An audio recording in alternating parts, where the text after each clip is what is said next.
The reason that Monash Gallery of Art exists here at this site is really to do with the older City of Waverley Council establishing an art collection back in the 70s, and it grew to such a stage that they needed a purpose-built museum facility, gallery, that would house it, and that's really what brought about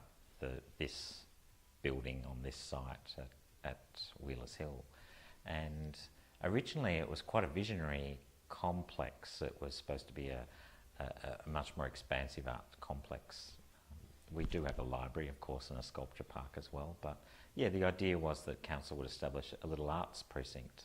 out here at Wheelers Hill to house the collection and provide the other things that a community art space offers, which is, I suppose, enriches the lives of the local community by giving them things that they can come and look at and discuss and share together, and just a cultural experience generally. That was the logic of this place being established. Okay. My role here is the curator, and curator is a term that I suppose is thrown around fairly loosely these days, largely because it's been adopted by people running music festivals. So we talk about curating a selection of bands on the stage. So it's like, yeah, arranging the menu, arranging the program. And that's part of what I do. But really the curator in a museum collection their role is much more about, it's much closer to the curator of a cricket pitch or of a botanical garden. It's about having some treasure or something, some aspect of heritage or something of value to the community. The curator's role is to look after that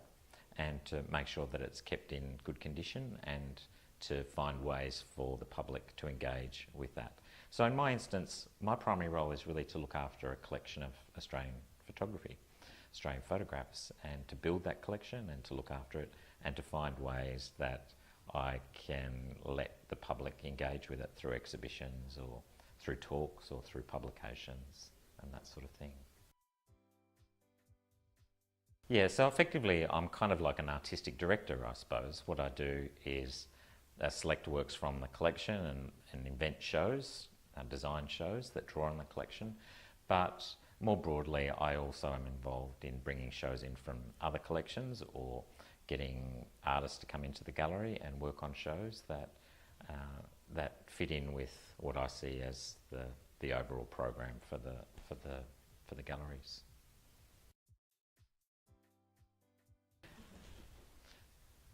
Designing exhibitions in the gallery is one of the most interesting aspects of my role, I think, as a curator here, because I get to manufacture experiences for people and to think about the kind of sensations or feelings that the audience might go away with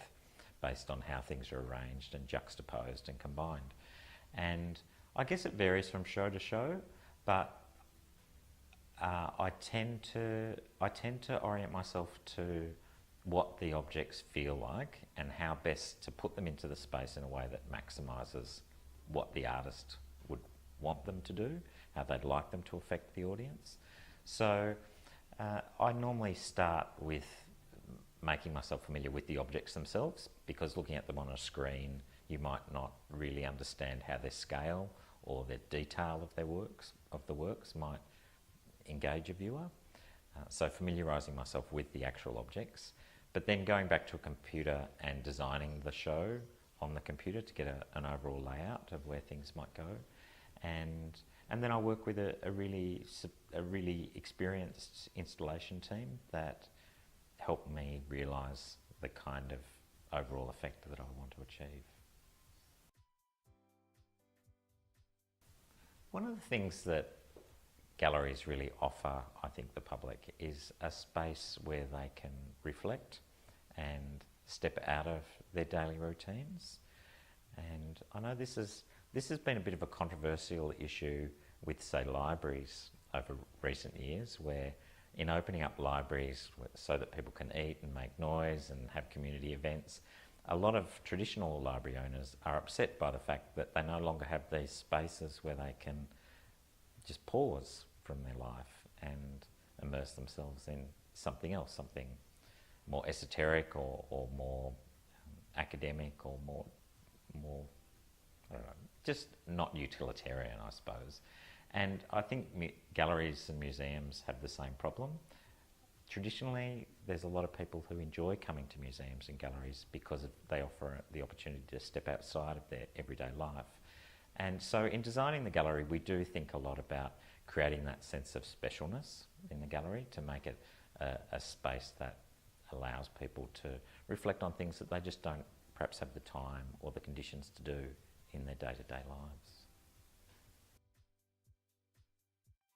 We try and run a very diverse program and to deal with living artists, local artists, to deal with what's happening in Australia generally, what has happened in Australia generally,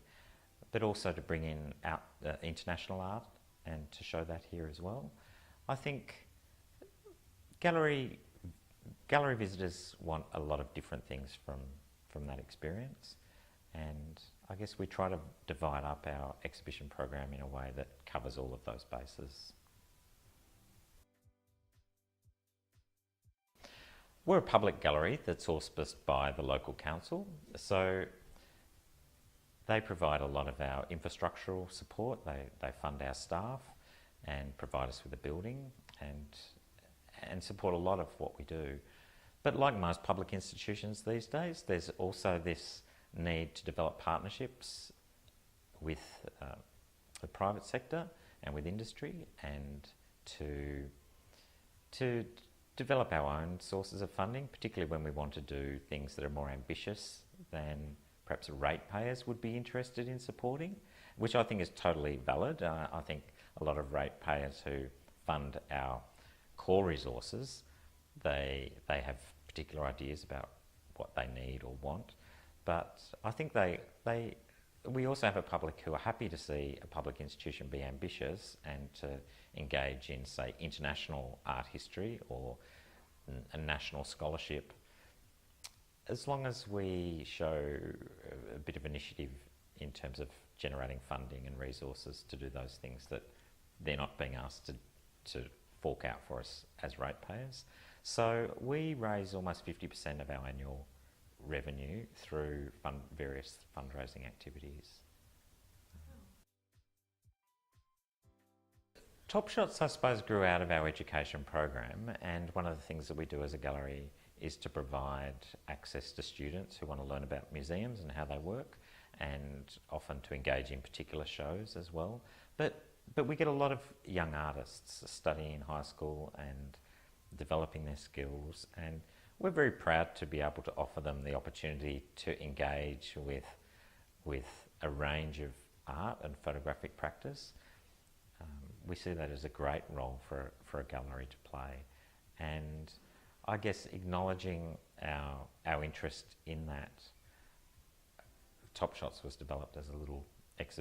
an annual exhibition that was really focused initially on the southeast kind of corridor of Melbourne, so local schools from the east down the peninsula even, and it's one of my favourite shows actually in our exhibition calendar, because I just think it's great to be able to give young people who are so full of interest and at a stage where they're developing their own voices to get exposure to artists who've been working in that way for 30, 40 years or longer, and to get an inspiration from that. And we're also very aware that this is a part of Melbourne that a lot of people grow up in, and they're young people who will often go on to move interstate or move internationally.